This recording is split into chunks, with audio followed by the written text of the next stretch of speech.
Greetings and welcome on behalf of the Lumen Christi Institute to tonight's event on disease and the problem of evil. The Lumen Christi Institute is a Catholic educational nonprofit located next to the University of Chicago, dedicated to engaging the university and the wider culture with the depths and breadths of the Catholic intellectual tradition. Tonight's event stands in line with a range of programs that we have hosted over the past years, engaging in the broader dialogue of science and religion. You can find out more about these events, including viewing our videos on genome editing and CRISPR, the religious origins of modern science, and evolution in Catholic faith, and so on, at our website. We also have several great upcoming events that I'd invite you to tune into.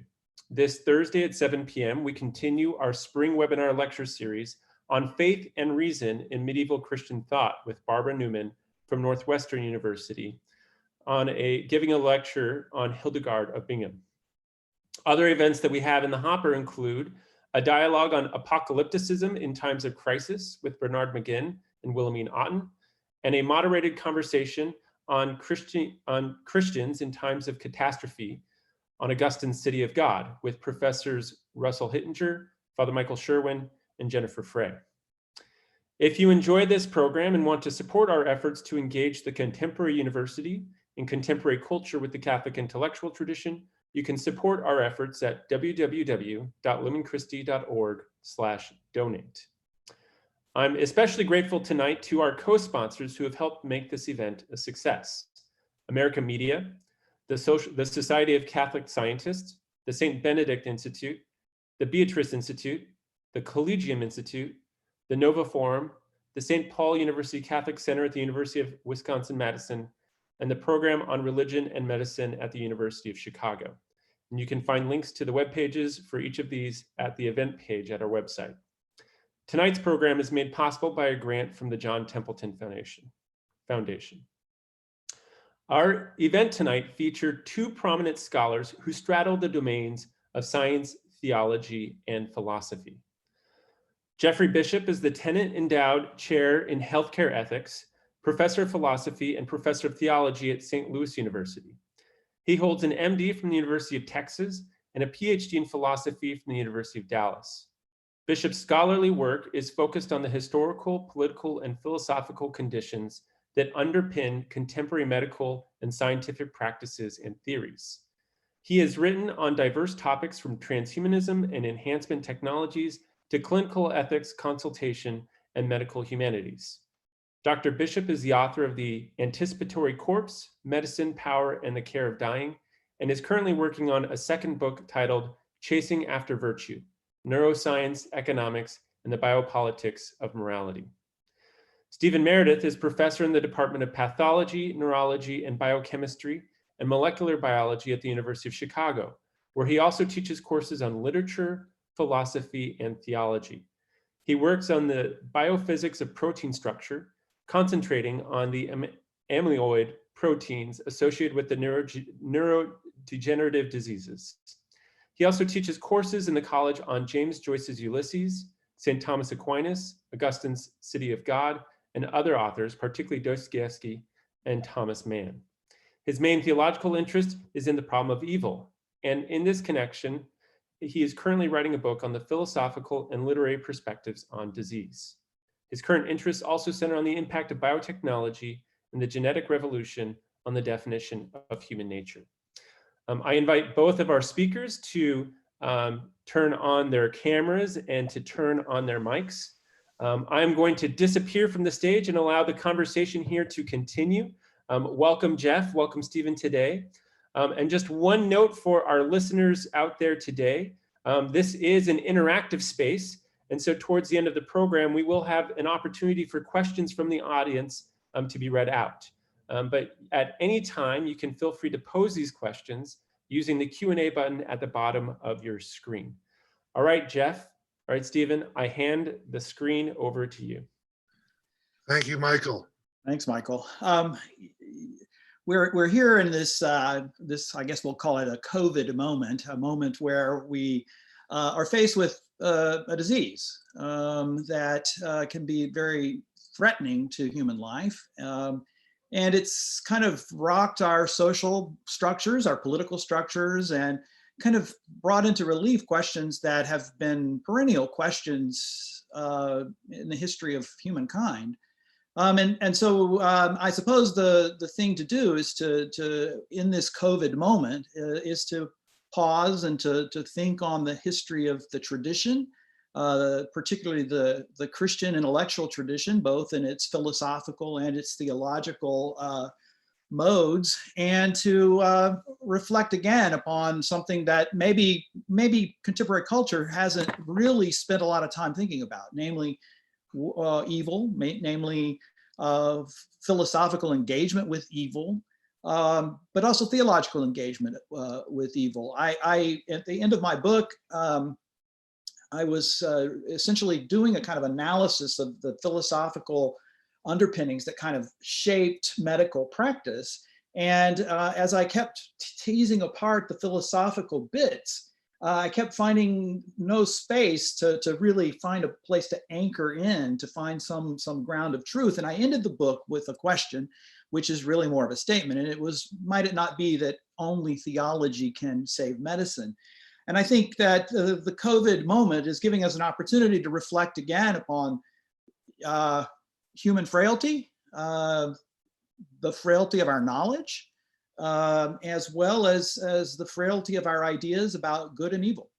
And so we're going to talk about disease and the problem of evil, and particularly we're going to try to put it in some context. And so I'm going to turn it over to Stephen and just sort of put out there, you know, Stephen, what does, well, first of all, what is the problem of evil? And then what does disease have to do with it?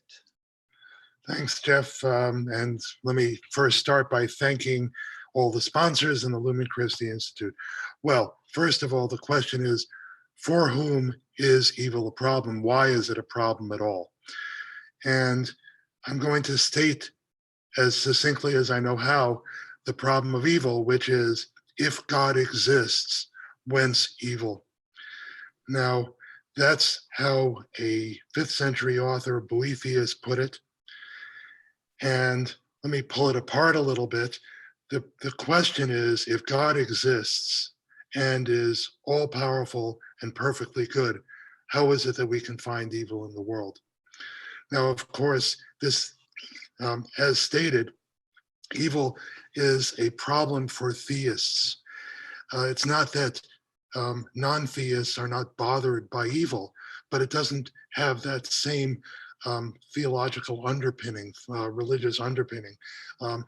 Now, let me point out one other thing about this, and that is that when Boethius stated the problem of evil, people quote that first part, but there's a second half of the line, which is equally important.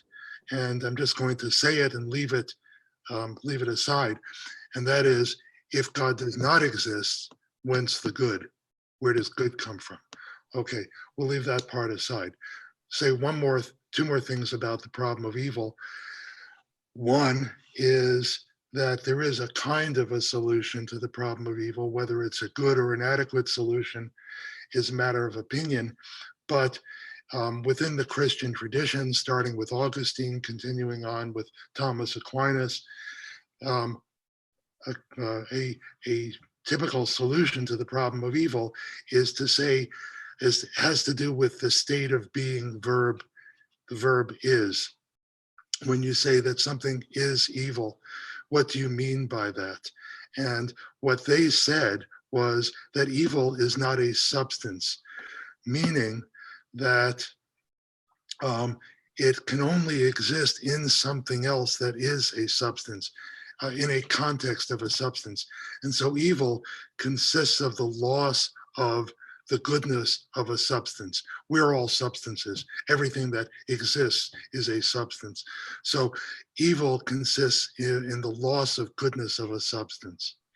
All right, now the final thing I want to say, kind of as a philosophical bedrock about the problem of evil, is that Thomas Aquinas argued that evil can be divided into two things.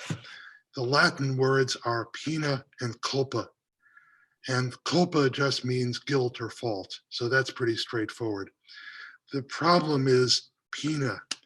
Pina can be translated as either pain or punishment. And there exactly is one of the big problems. The, um, the illustration with which this webinar began depicted Job. And we have to remember that among the many things that Job suffers was a disease. When we think about COVID-19, the pandemic, there's a lot of suffering. It's from the disease directly and indirectly. But is it also a punishment? And that's one of the questions. Was Job being punished? And we can maybe talk about that a little bit as well. Okay, enough. Jeff. Well, I guess the next set of questions is, what do you think modern science has done to the question of evil as thought of as disease, or disease thought of as evil? I mean, what do you think science has brought to bear? Is it what are the fruits that it might have given us, but also, you know, what do we lose in gaining those fruits, perhaps? Yeah, I mean, I think that's a great way to put it, Jeff. I think one of the, there are a few silver linings to this pandemic, and one of them is that people who might not otherwise realize how much science has given us are coming to realize that. So science has, you know, I'm a practicing scientist. I take it very seriously, and I believe in it. It's a matter of conviction, not just, you know, not just something I do. That said, it's also created some problems for us. I like to joke that biologists don't necessarily believe in the existence of life, even though it's the science of life. Why? Because what biologists typically do, and I'm as guilty of this as any, is to reduce living forms to their physical-chemical basis. So that's one thing we've lost. And with that, I think we've divorced entirely the moral aspects of the universe from the existential aspects of the universe. In other words, we can talk about biology, but where is the good and evil in biology? Does it have a place? Or is that simply to be cast aside? And if you say yes, there's a problem, because then what's the basis for any morality? Why do we have to act well to one another? Is it just self-interest? Well, let's pick up on that, the idea of what science has to do in order to make some truth claim. I mean, in one sense, I mean, if you think about all of life, it's constantly in flux, it's in motion. Our own sensory apparatuses are in flux and in motion as we try to engage it. And yet science sort of needs to fix it in a way to kind of freeze it for a moment in order to make some sort of truth claim. So what do you think how do you think that changes the way we think about disease? But then let's take it a step further. And then does that also affect the way we think about the evil of disease? Yeah, well, I think it does. I mean, I think the problem is this: science does what it does extremely well, but it only does one thing, which is science, and it's in a sense narrowed down the intellectual universe. And by intellectual, I don't mean only equations and philosophy and the like. I mean how we relate to and think about the world in every respect. And I think one way to put this, one rubric to think about it, is when you think about causality, what kind of causality does science think about, and what does it leave out? It thinks about what Aristotle called the efficient cause and the material cause. It completely leaves out the formal cause and the final cause. What are we there for? Which includes also, what is a good human being? We can a little bit talk about that when we talk about, for example, bodily organs. A good heart is one that can pump blood. So we're using the word good, but we're almost embarrassed to bring the word good into it. And then we want to keep it, the broader concept of good and evil, out of biology. And that's a problem. To me, Yeah. that's a problem. Right. There was always this question that, as you know, I'm a medical doctor as well and studied science. I never practiced science. I never did science myself. But one of the things that my attendings would play a trick on us and say, well, what's the purpose of the heart? And we would start to say, and they would say, no, that's not the purpose. There's no purpose to the heart. That's the function of the heart, right? So we separated out function and purpose for a good reason, because sometimes our understandings of purpose, final causes, can get in the way of our observations, right? So it can be biasing in that way. And so it's good to bracket that. The problem is that we don't know how to bring it back into conversation with that deficient in material cause. So I think that's part of the issue as well. I agree with you entirely. I mean, it's not that we shouldn't abstract the efficient and material cause from the others, but it does leave a giant hole there. I agree with you entirely. Yeah, let me. When I teach this sometimes, and I want to stick with science just for a moment, because I think it's helpful. When I teach a religion and science class, and one of the things I try to get students to believe is that, or to accept, is that science gives us a certain kind of picture, a kind of representation or a representation of the reality, right? It gives us a model, and the model is useful up to a point. But then part of the problem is we take the model as a kind of stand-in for the real thing itself. And then we start to kind of reduce the real thing to the picture we've drawn of it. And I think that's something science has to do, because it has to simplify. It has to get down to those basic units that allow us to say what the important bits are. But then it never gets revivified in reality. We never let the reality exceed the model, because we start to force the model upon reality. Right. And I guess I'm wondering is does that then kind of diminish our ability to pick up the plenum of reality again if we just keep coming back with this single model? And I wonder if that's also part of the reason our society has a difficult time taking up with anything thicker than a kind of mere scientific description. Right. Well, goodness is one of the transcendentals, but the other one, where science really trips over itself in a sense, is truth. Can we have a concept of truth? Can we have a concept of goodness? Can we have a concept of truth? Can we have a concept of beauty? These are all the transcendentals, the universal properties of being. If, maybe science can pretend that it doesn't believe in the good or the beautiful, which I don't think is really true. I think scientists in their heart of heart really do believe in those things. But what happens when you come to truth? Can you believe in a concept of truth? And the problem is that I think there's a confusion here. Whether truth exists is not the same question as whether we can know the truth. And those two things sometimes get confused. There's a passage in Ulysses, excuse me for bringing James Joyce into absolutely everything, but there's a passage in Ulysses where Stephen Dedalus is pondering history, and he thinks to himself that something was. When he's thinking about history, he's thinking that something was, even if not as history fabled it. Right. Fabled by the daughters of memory.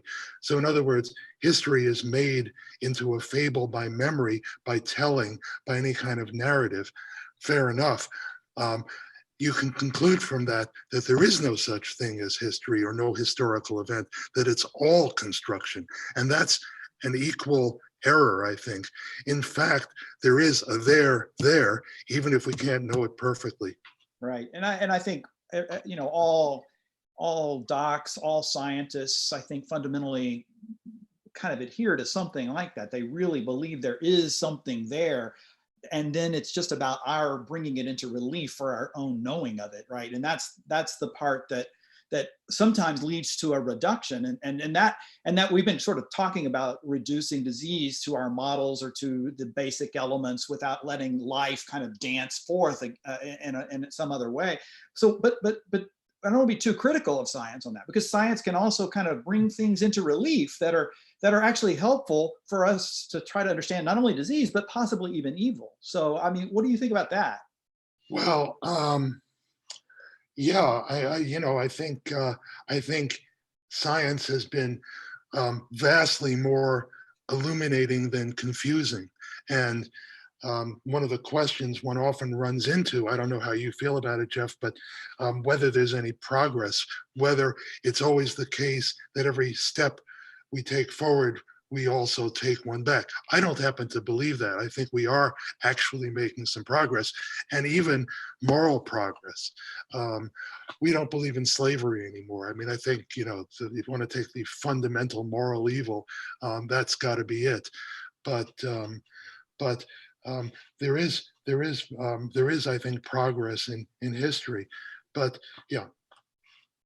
Well, I mean, at one level, I certainly agree, especially on your last illustration. I guess what I wonder though is with our scientific approaches, we get one thing that comes into relief, and then 10 more questions blossom, right?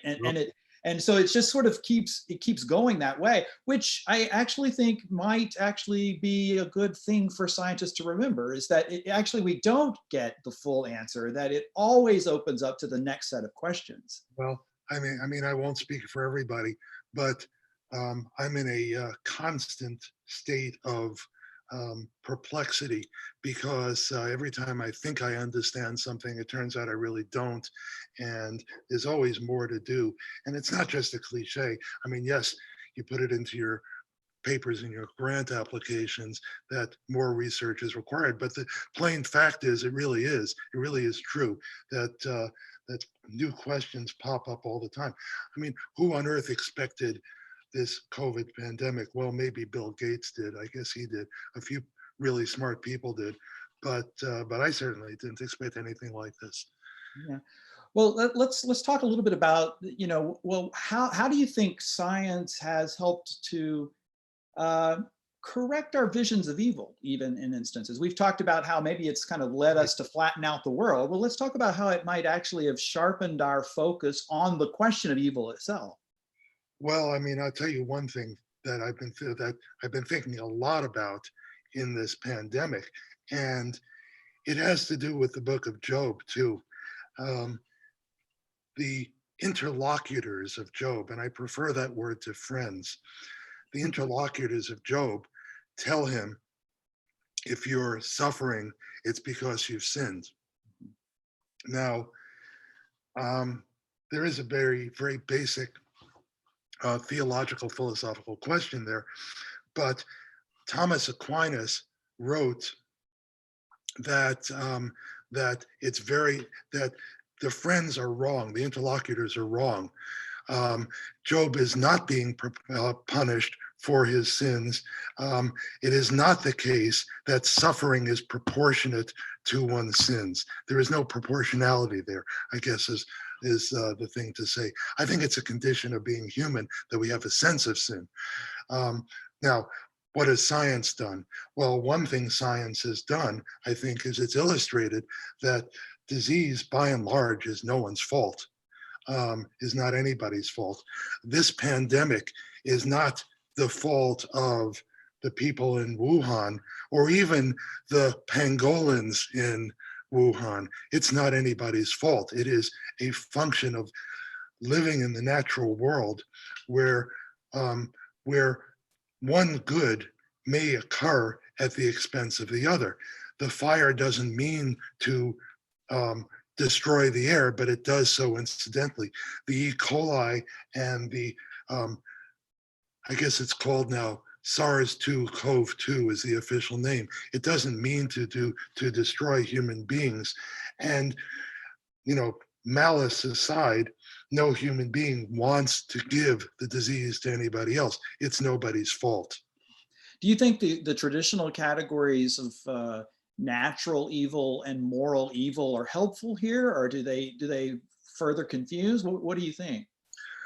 Well, I do think they're very helpful, and I think, I think it's still a valid division of evil that Thomas Aquinas, he said, pena and culpa. There is, and to put it into more contemporary terms, the theologian Brian Davis talks about evil suffered and evil done. In other words, what you might call natural evil and moral evil, in other terms. Yes, I think that is still a valid division of evil. Yeah, go ahead. And one more thing is that Thomas Aquinas is very clear about which one is worse, which is fault. Moral evil is worse than natural evil, even though there's a lot of suffering from both.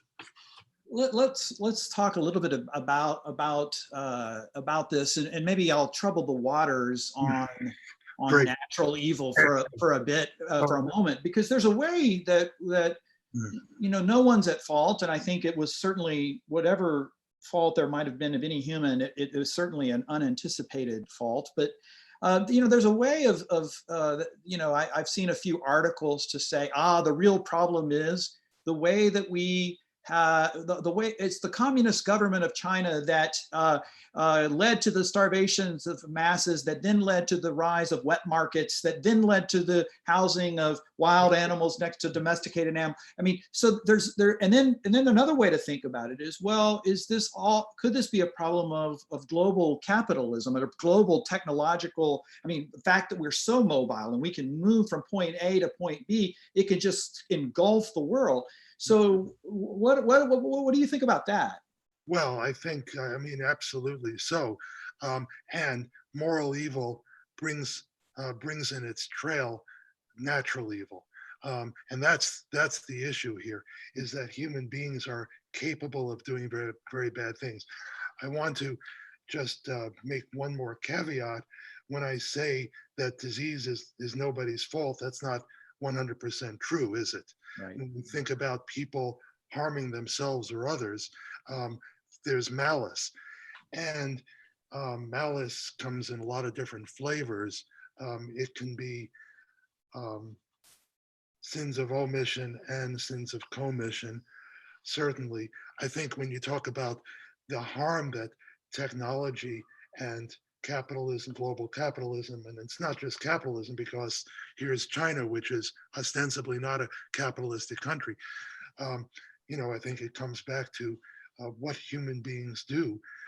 Human beings can do a lot of harm, and the deficiencies in love are very, very dangerous in many ways. Yeah. I want to turn now for a moment. I mean, we've talked a lot about philosophy. We've talked a lot about science, about how science might thin out the world and therefore kind of give us a reductive understanding. But we also talked about how maybe science can help us kind of demarcate what we call evil, what we don't call evil, whether it's a natural evil or a moral evil, that kind of thing. But we talked about the transcendentals of the good and the true. But I want to turn now to the beautiful, and specifically, science can maybe solve the problem in the sense of it can fix a kind of localized version of some evil that arises, let's say a disease like COVID.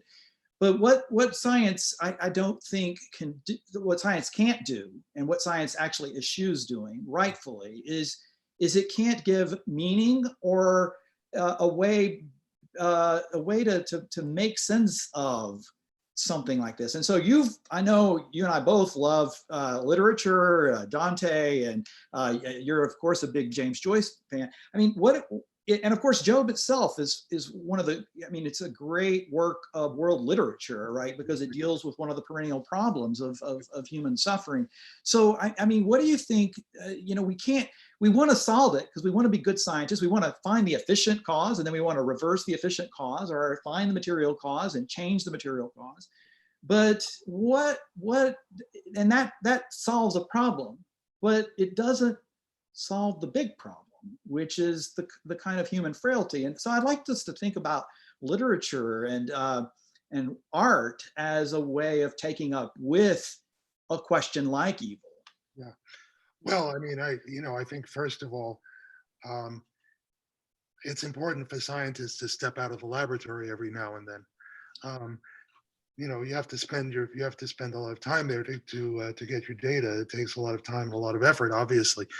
But I don't think that even the category of truth is sufficient.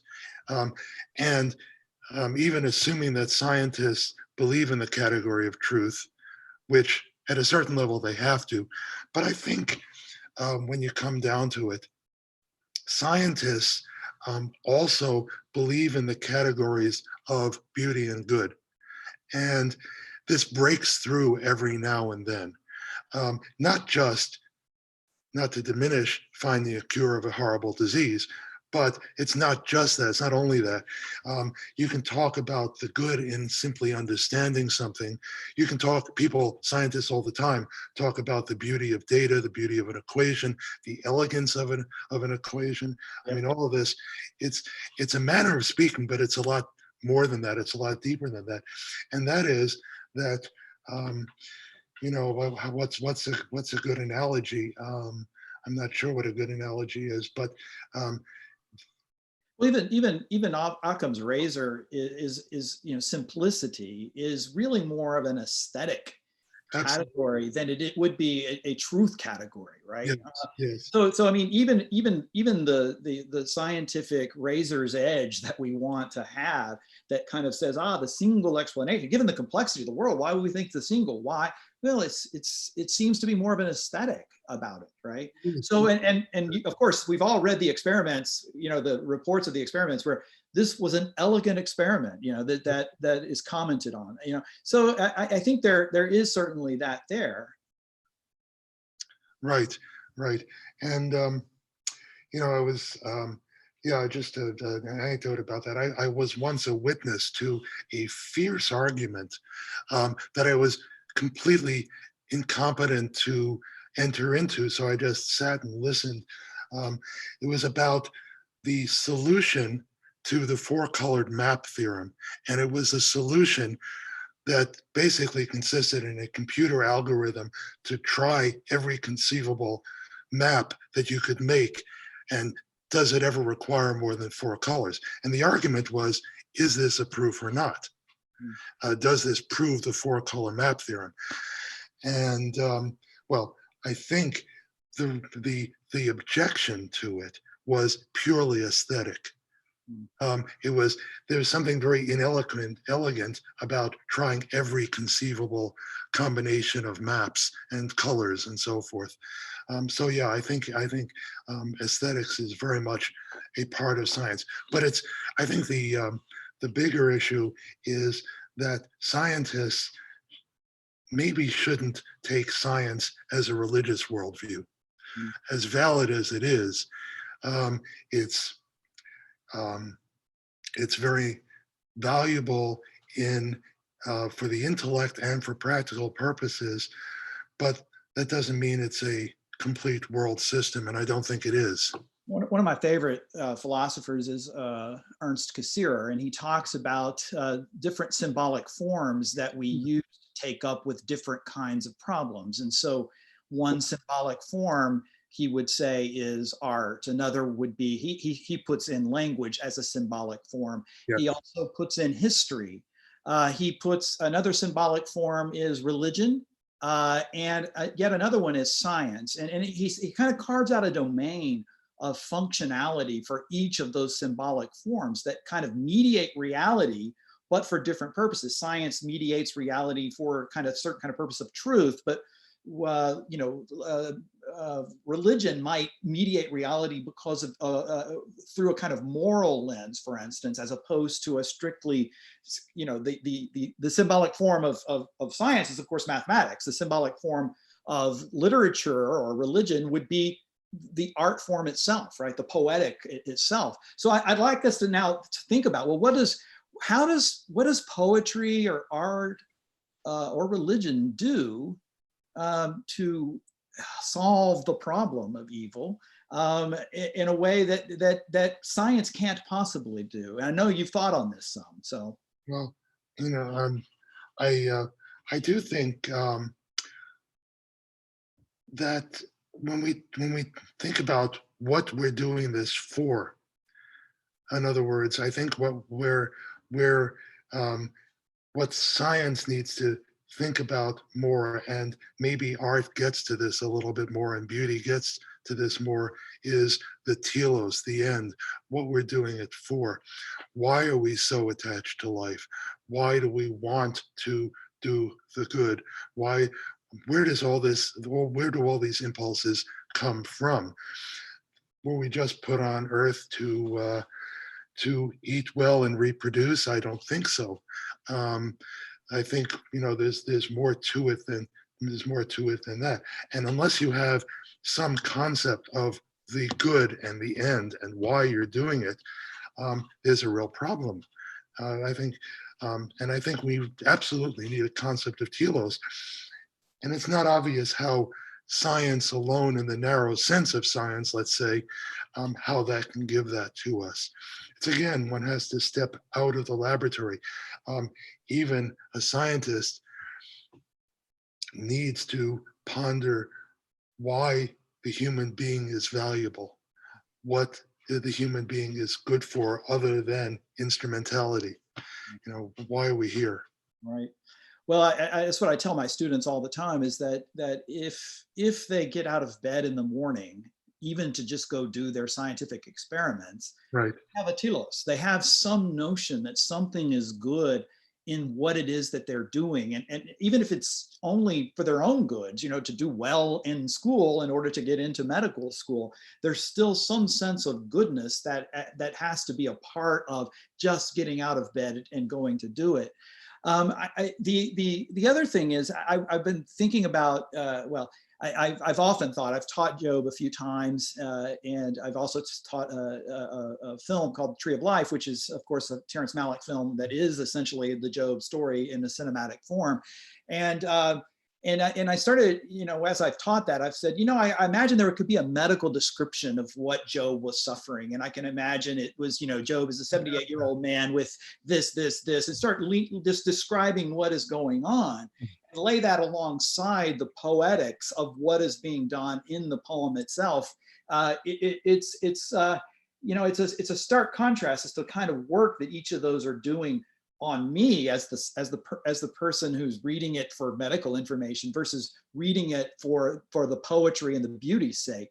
And so I wonder if there's a way that our society, which is so given to science, can and so given to factual information, and without necessarily understanding how those facts are constructed or how those facts are come into relief for us, right?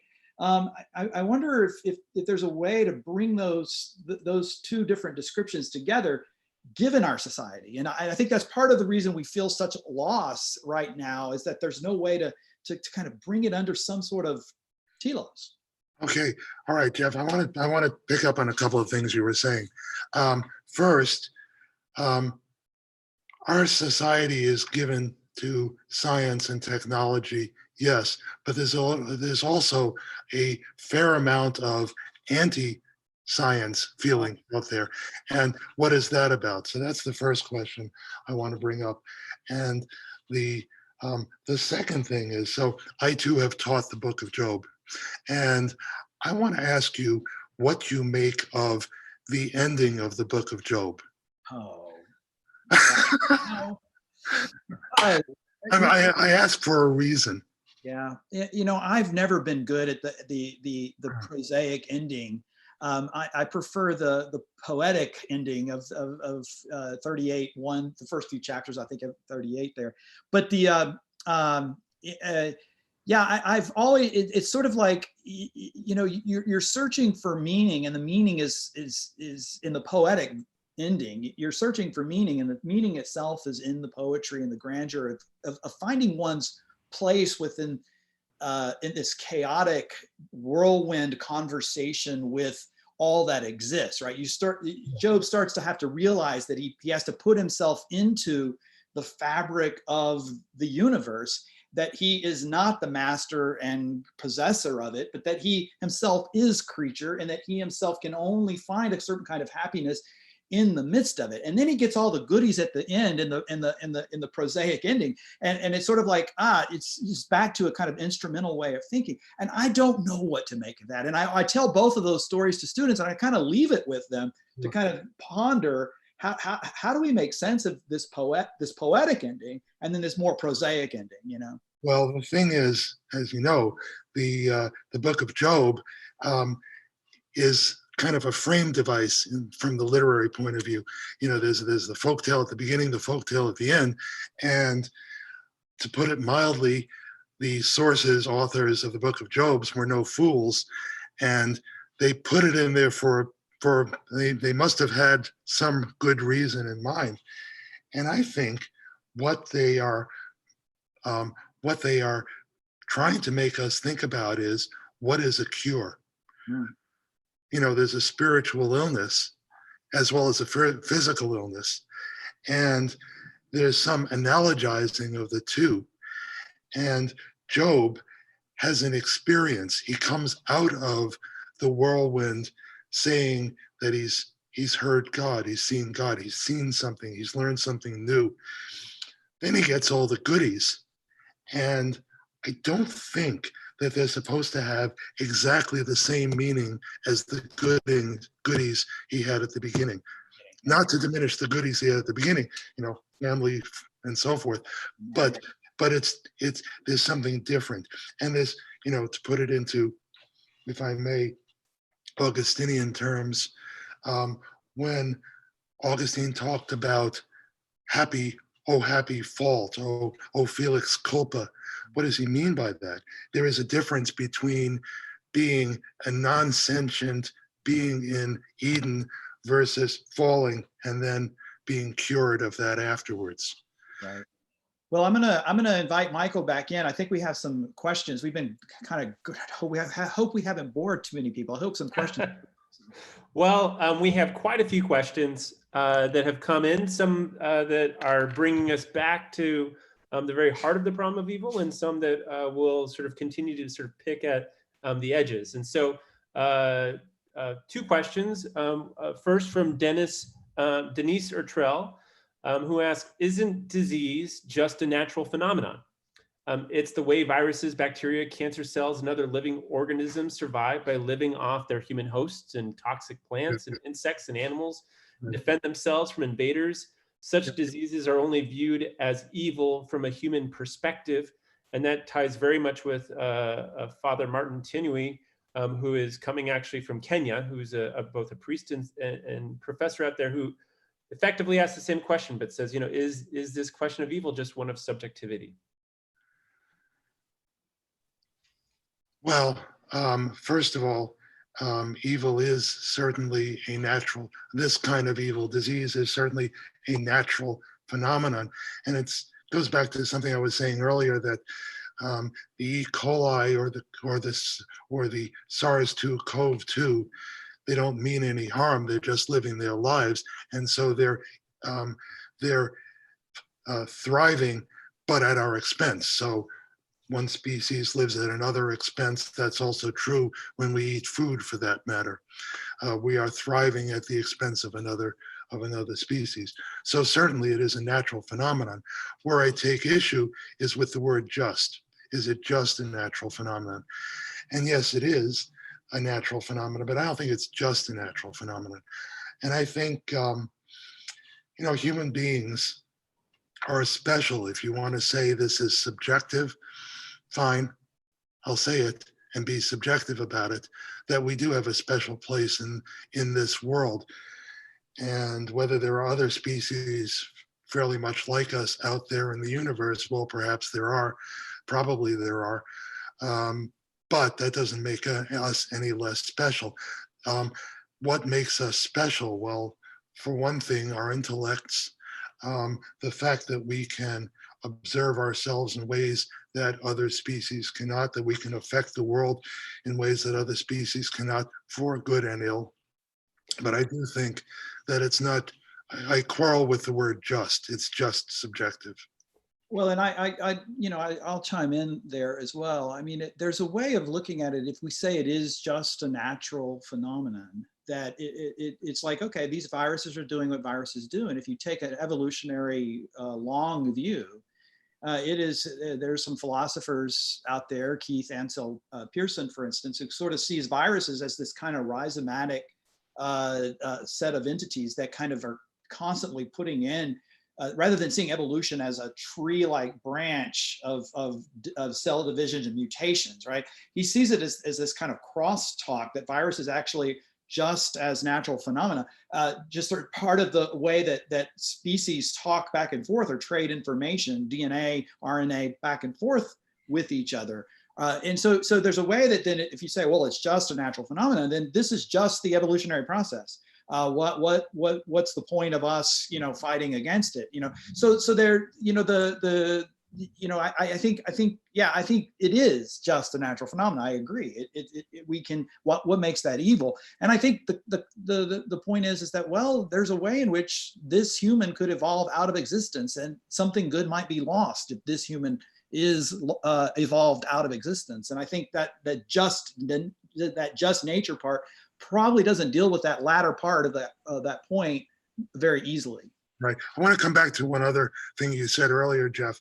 You were talking about technology. For all that it's done for us, it's also done some things against us. And why should we care about that? If we're just natural beings doing what we do, why should we care about the rest of the world? Or do we care about the world only instrumentally in that it can do good for us? Well, I think the answer to that is no. We are natural beings in the context of a whole natural world. And yes, we have to respect the natural world for instrumental reasons, but I think it is also, there is essential goodness in the existence of the world, and it goes beyond human beings.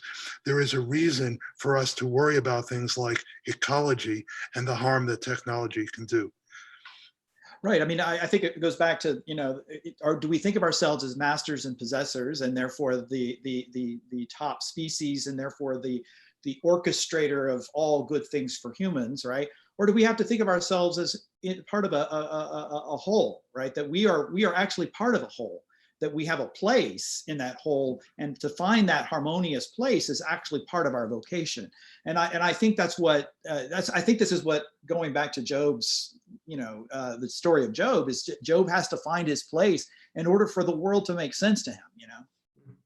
So then on the flip side, we have from Andrew Mercer a question. In my reading of early Christian literature, I see a heavy emphasis on bodily corruption as an evil result of the fall. What role, if any, do you think this idea should play in a Christian understanding of disease? Yeah. Classic question. Yeah, Augustine did say that, of course.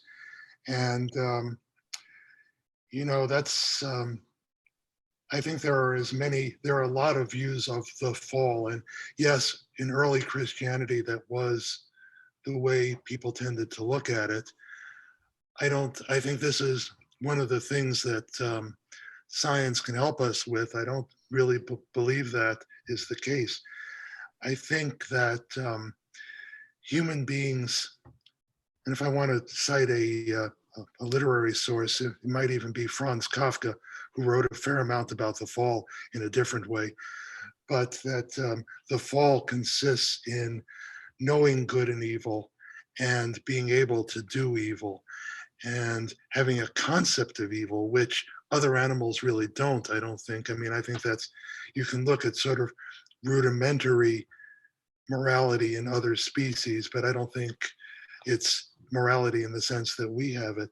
So I think that I don't accept the view that disease is by and large the direct result of fallenness. It is simply it is a matter of, I think the fall consists in knowing that that we suffer, not just suffering, but knowing that we suffer. This is something that that C.S. Lewis talks about in The Problem of Pain, and other authors have talked about it as well. Well, Go ahead, Jeff. yeah, sorry. I was going to say it might be worth it to think about the corruption in a slightly less juridical sense. I mean, there's a way in which, by virtue of the fall, that we decay. It's more of a state of being, and then part of the early church's whole thinking on this, I think of Basil of Caesarea, for instance, is to try to then, okay, this is part of our state of being, this fact that bodies decay. And so thinking of sin and death in terms of this is what bodies do, this is the state of being, it gives it a less, it's not like, oh, I sinned and therefore I am decaying. It's like, no, the condition is that we all have this sort of entropy that's going to lead to decay, and that we're called not to that, right? We're not called to that at all in terms of the grand scheme of the story of salvation, and that we in part participate with God in healing that decay and in healing the fracture of sin. By virtue of doing our science, by virtue of trying to alleviate suffering, knowing full well that in this life that we're never going to achieve the ultimate life, right? And that's back to going to Job, trying to find himself in the midst of the chaos of talking with God, right? To find his position. And I think that's what Basil of Caesarea is talking about in the Long Rule 55. He's not at all. He's saying, look, there are some illnesses that, I mean, he even gives examples where, some people might be encouraged by their spiritual director to engage in certain kinds of practices vis-a-vis their body, simply because that's what they need, right? That's the therapy that they need. And if some person with the same problem may have a different sort of constitution, and those sorts of exercises won't be as helpful. And so even if you have the same disease, you might have two different kinds of approaches. And well, I sort of see it that way, and that the good physician is the one who tries to figure out, well, what can be done that can heal this, without imagining oneself as the master and possessor of some other disease or of that person's body.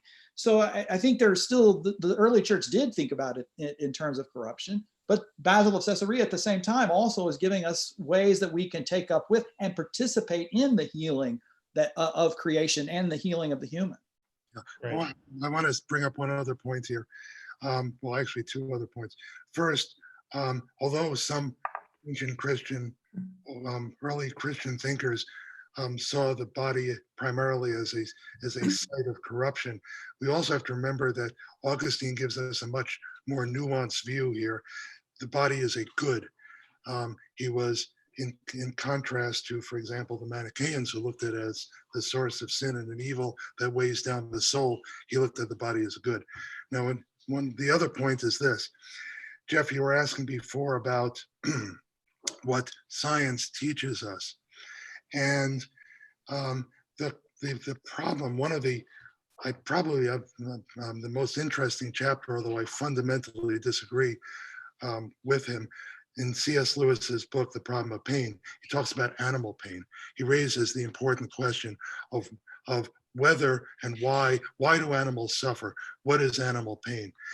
And he comes to a conclusion that I simply cannot accept, which is, he argues in effect that animals don't suffer. It's not that they don't have acute pain and aversive behavior, but they don't have the consciousness and intellect and all the rest that humans have who suffer.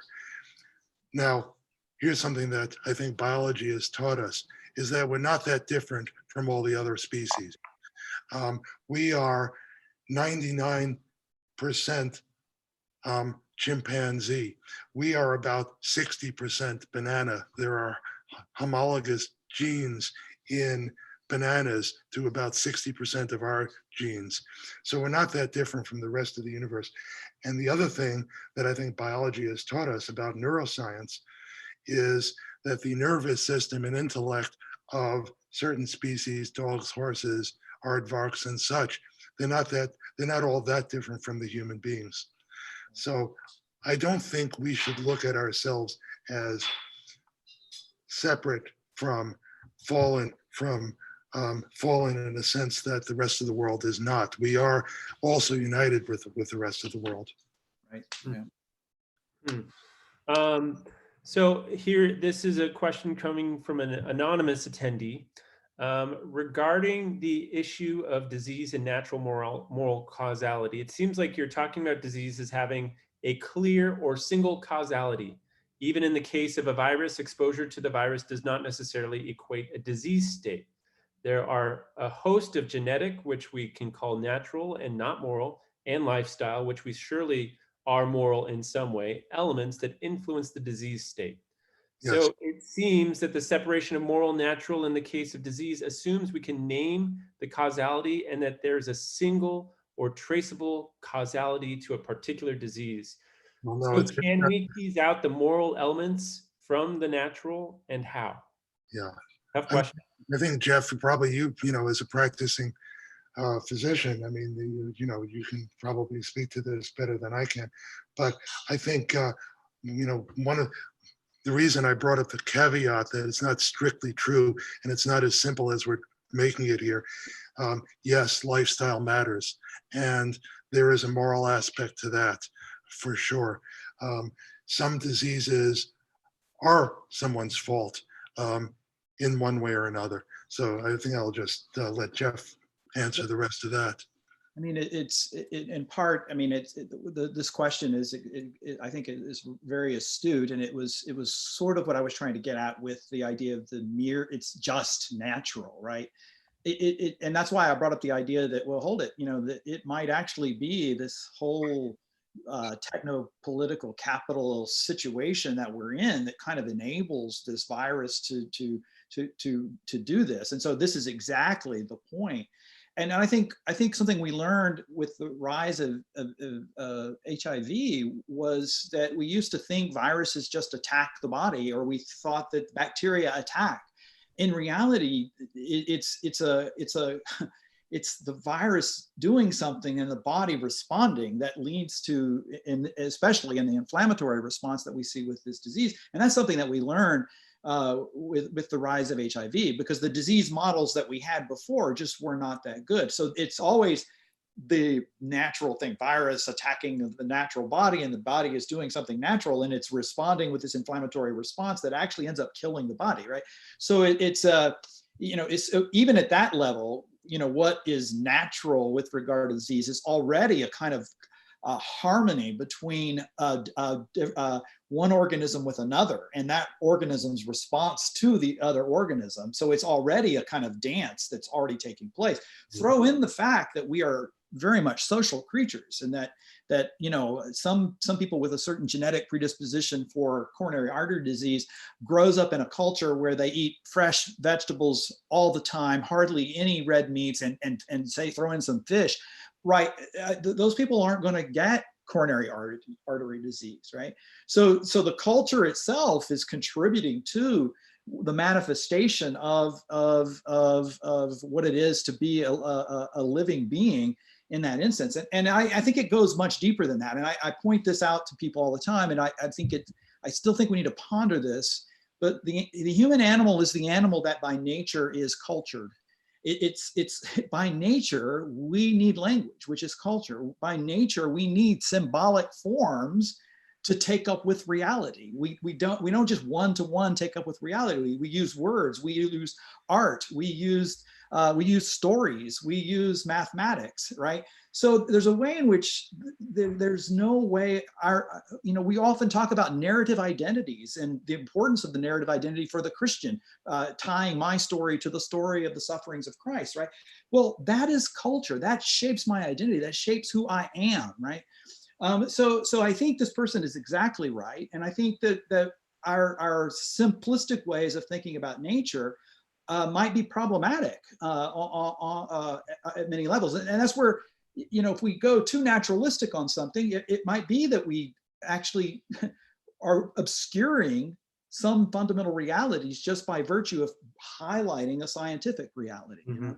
Yeah, and I want to bring up one other point on that, which is where science has helped us to understand things. In the 19th century, there was a kind of a war going on between Louis Pasteur and Claude Bernard, the two giants of medical science in the 19th century, the germ versus the terrain. And Louis Pasteur of the germ, and what Georges Canguilhem calls the ontological theory, some ontological enemy attacking us, versus the terrain, the ground in which the disease, and that Canguilhem calls that the naturalistic theory of medicine. And that debate basically has evaporated because we understand that it's an interaction. The microbe, even when we're talking about the ontological disease, the poster child for ontological diseases, infectious diseases, we know it's not like that really. We know very well that it's an interaction between the host and the microbe, and there are all kinds of environmental factors and genetic factors that enter into that. Right, and that's where I was going at the very beginning, where I was talking about how science might actually give us a false vision of what's going on because the germ theory and the germ theory of infectious diseases was extremely useful at a time, and we just kind of latched onto it, and it became the dominant way of thinking about it, and it foreclosed on us being able to see. And I think that only really came into relief with the rise of HIV, where we started to be able to see that, oh my goodness, this is a symphony of activity going on here. But I would say that science was very important in bringing that to the fore, because even before there was HIV, you brought up coronary artery disease and atherosclerosis. It's actually a field I worked on 30 years ago, and there it was very well understood that it wasn't just bad stuff attacking us, or it wasn't our nature either. It was the interaction of the two. So Stephen, how does this relate to a mantra that I've heard you sort of bring, or a motto you've brought out before, that all disease is diminishment? And how does that relate to this question of evil again? Well, okay. So I think that is the Augustinian Thomistic view of disease as the privation of the good in a subject. And it's, I think in a few minutes, I probably won't be able to go into all the caveats that one ought to go into. For one thing, it leaves very open the definition of what is or isn't a disease. For example, there's the gray area of disabilities, which I think should be distinguished from disease, not exactly the same thing as disease. But I think when you, for about 20 years, I taught the second-year medical students their cellular pathology and immunology course. And one of the things I always thought about was, can we view disease as a diminishment, as a loss of a function? And without being able to support it in the time allotted, I think one can. We, for example, recognize in cancer the accumulation of mutations leading to a genetic catastrophe. So each time you lose a genetic function, a gene, you're losing some of the integrity of the cell, and it blooms into this genetic catastrophe of cancer, and so on down the line. I think all diseases can be described that way. And I'm talking now not in a moral sense, but in a, let's say, a mechanistic sense. Mm-hmm. All right, so another question, sort of tying back to Jeff, what you were just talking about a few minutes ago, a question from Jim Perry.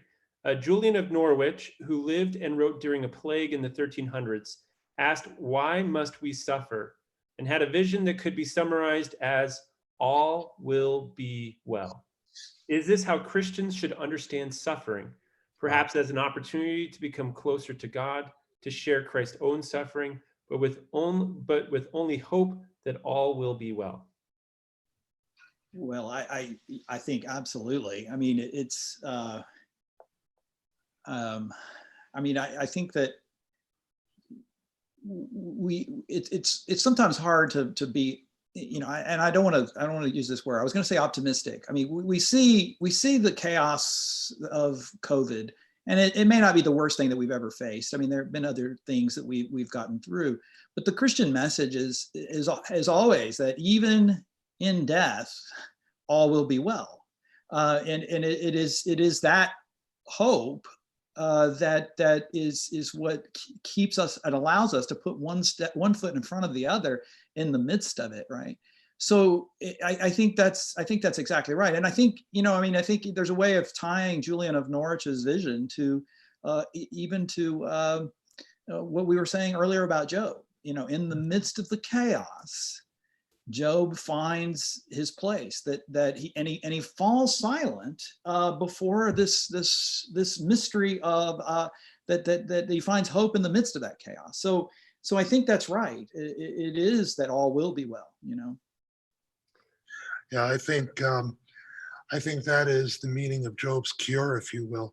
And yes, amen to that. Well, I think that's a great way to sort of bring our conversation today to a close. With this Julian of Norwich sort of reference, I also want to invite you once more to join us this Thursday with an exploration in another important female figure in the history of Christian thought. I'm Hildegard of Bingham with a webinar, sort of no preparation necessary introduction, led by Barbara Newman. And this is going to be a live stream only event. We won't be having the recording available after. So I encourage you to tune in at 7 p.m. I want to thank all of our sponsors, America Media, the Society of Catholic Scientists, all the different Catholic institutes who helped advertise this and make this available to their students at the universities where they're at. I want to thank the John Templeton Foundation, who has helped sponsor this event tonight and fund this event. But most importantly, I want to thank Jeff and Stephen for a engaging conversation. Watch out, once this shelter in place comes to a close, we might just bring this on the road and bring you guys out together. If you want to help support our work here at the Lumen Christi Institute, to put on more conversations like this, to continue to engage our current moment and our culture with the resources that come from the Christian intellectual tradition, you can support us today over at www.lumenchristi.org/donate, where you'll also find an abundance of resources, videos that you can watch during this time of sheltering in place, and you can see all of our upcoming events. Otherwise, once more, thank you to both of you, our speakers. On behalf of our audience, I will clap for you. And I hope that you all continue to stay safe, stay home, and wash your hands. Yep. God bless all of you. Yeah. All right. Take care. Well.